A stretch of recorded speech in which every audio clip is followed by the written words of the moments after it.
Welcome to the Cedar Grove School. This schoolhouse was built in 1885. It is one of 7 schoolhouses that were located in Madison Township. This is a one-room schoolhouse. By that we mean there were grades from 1st grade all the way up to 8th grade in this one schoolroom. There was one teacher. There's no nurse's room here. You don't see a lunchroom here.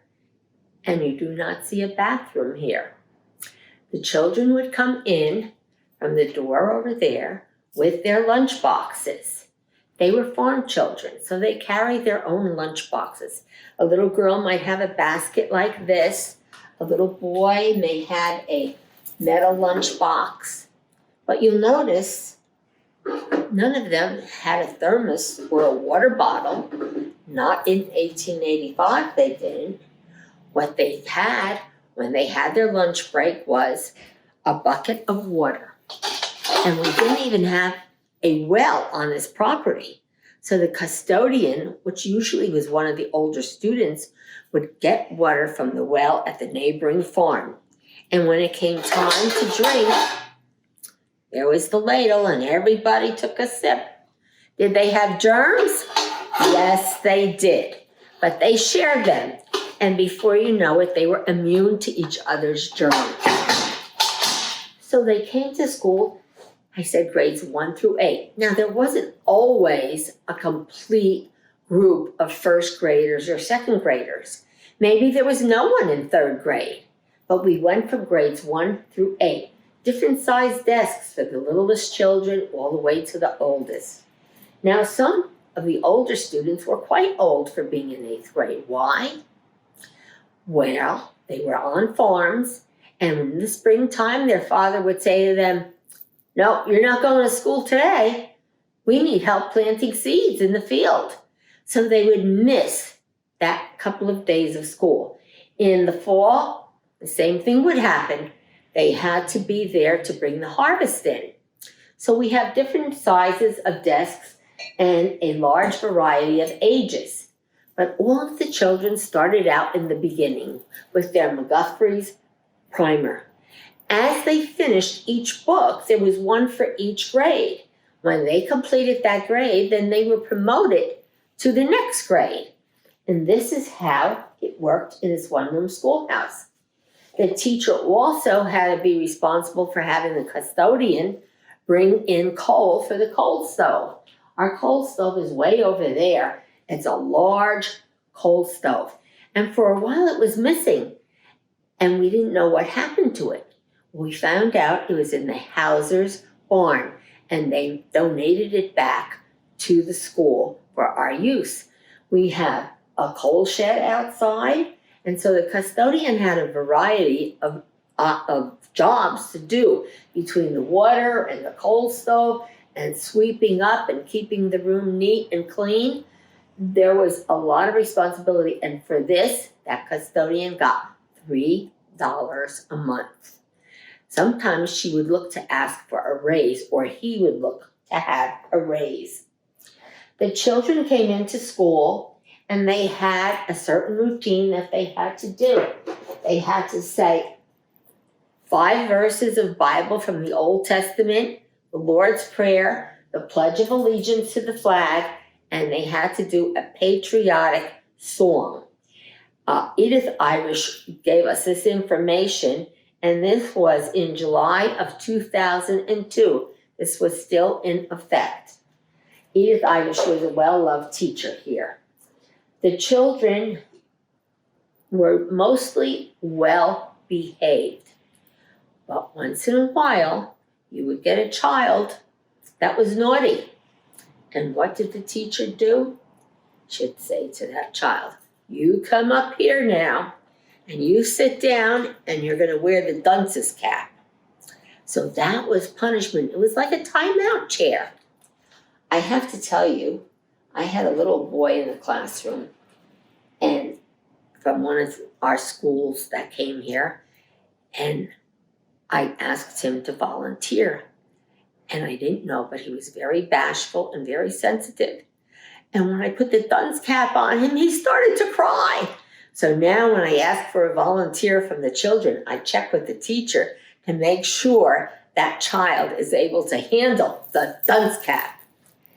But one time we had a very naughty boy.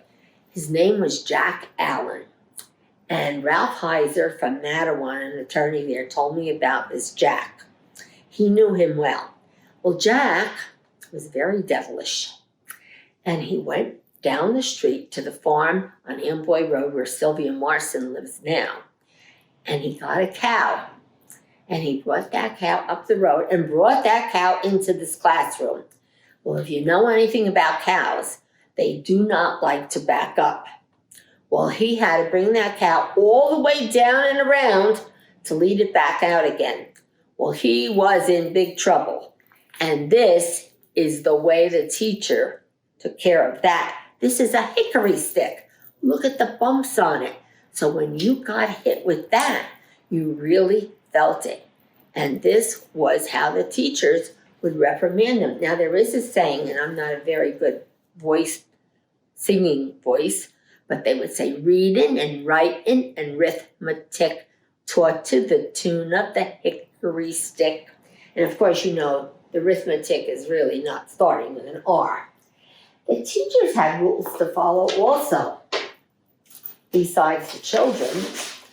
And so they were not allowed to marry. They are not to keep company with men. You must be home between the hours of 8 p.m. and 6 a.m. unless you're attending a school function. You may not loiter downtown. You can't go past the city limits. And you may not ride in a carriage or automobile with any man unless he is your father or brother. You may not smoke cigarettes, and don't dress in bright colors. And no circumstances are you allowed to dye your hair. You must wear at least 2 petticoats. And your dresses must not be any shorter than 2 inches above your ankle. So those were some of the rules for the teachers. Now the children also had rules. They couldn't go out on the playground and do naughty things either. But they did have a playtime period. And when they were writing, as paper was very scarce. So how did they begin to write and do spelling? They would use a slate board. And after a while, when they were able to write very well, they were allowed to use ink. Now over here I have a great big ink bottle. I'm not even going to pick it up because I don't want to drop it. And the type of pen they would use in the beginning, and I know I was in 4th grade when I was first allowed to use a pen like this. This was a big opportunity. So you dipped your pen in the inkwell. And each one of the desks has a hole in it. And that is the hole that the inkwell went in. And if you put your ink in too heavy, it would blot, and you'd have to go back and get more ink. So it was a very tricky thing to do, to use this ink pen. But before that even happened, does anyone know what this is? It starts with a Q. Oh, it's a quill. And there was a time before we had pens where we used this and dipped this in the ink. And there's a picture in back of the room where the Abraham Lincoln is with the group of men signing the Emancipation Proclamation. And this is the type of pen they used. So we would be writing with that, dipping that into the inkwell. Now most of you see the flags. We are very patriotic. And what was the first flag like? Does anyone know? Well, it was 13 stars. Well, supposedly, it was by Betsy Ross, but there's a lot of controversy about that. But she did the first flag. We're going to pretend that that is true. And every time another state was added to the Union, another star was added. Now, this is my trick question for you. We have a flag here that is the flag of Colorado. Now, how many stars are on this flag? And if you count, most times we count down and we count across and we multiply. And that's how we get the number of stars. Well, not with this flag. This one's a little different. This flag has 2 extra stars in it, so it has 38 stars because Colorado was the 38th state to be admitted to our union. And so we know that this Cedar Grove school was a long time in service, and in 1948 was the last graduating class. Many times we have people come in to visit and they say, I remember being there. I sat in that spot, or I sat in that chair. In the last class, Pauline Drake, someone I knew, she was in that graduating class of 1948. There were 3 girls, and they went on a class trip. And the class trip went to the Edison Tower in Menlo Park.